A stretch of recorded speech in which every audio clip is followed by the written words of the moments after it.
Hello again, Dennis Wengert here from the Wengert Group. If you've already watched the first video on where to start in government contracting, welcome back. But if this is your first time with us, we're happy you've joined our group.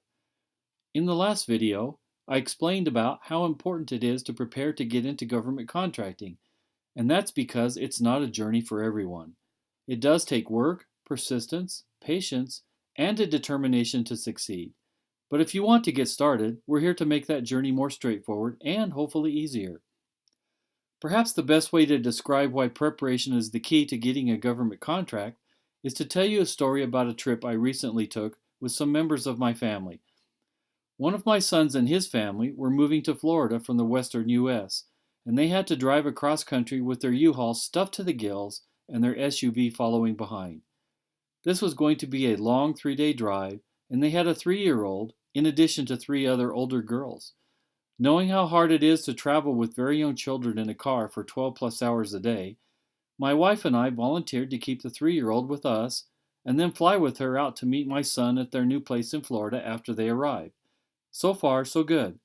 Very manageable trip for 3, and we were handing off the 3-year-old to her parents shortly after arrival.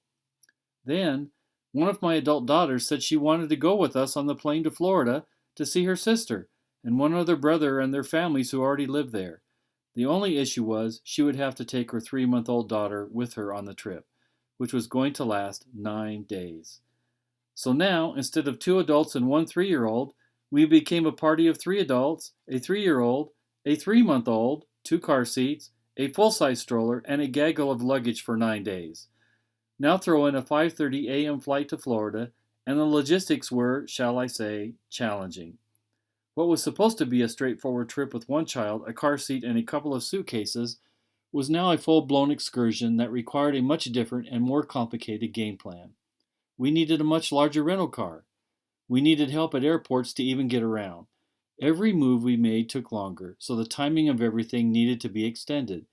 We even had to get a hotel close to the airport the night before we left so we wouldn't be late, and even that was full of logistics to get everyone there. I won't go into other details of the trip to save time, but we did have challenges nearly every day we wouldn't have had because we were a larger group than we originally planned for. So logistics and planning became a priority every day. The same kind of journey is not uncommon for companies that want to get into government contracting. Most believe it's just an extension of their commercial business, but with a little more paperwork. They don't realize that there's a whole different level of planning and logistics that need to be taken into account. It is a different animal, and one they likely have very little idea how to deal with. The Marketing Toolkit for Government Contracting guides you step by step through a logical process that prepares your company to tackle the federal government marketplace. You'll determine where your company priorities and strengths are, and how government contracting will fit into your company's future plans. You'll create a 1-year strategic marketing plan to guide you through adding government contracting to your existing client portfolio, so you don't put your company in jeopardy. You'll learn how to define value the way the federal government looks for value, so you can match your company to the government's needs. You'll learn how to communicate that value through ways the government is expecting to receive information about your company. You'll learn how to find what government agencies have bought in the past and where to look for what they are forecasting they will buy in the future.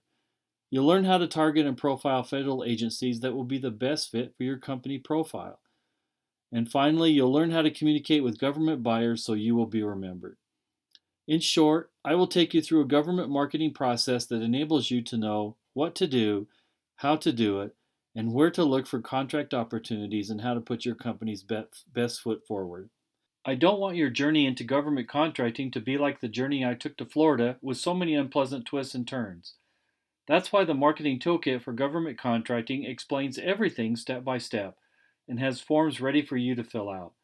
You don't have to reinvent the wheel because I already created it for you with this toolkit. And here's a little secret I'll share with you.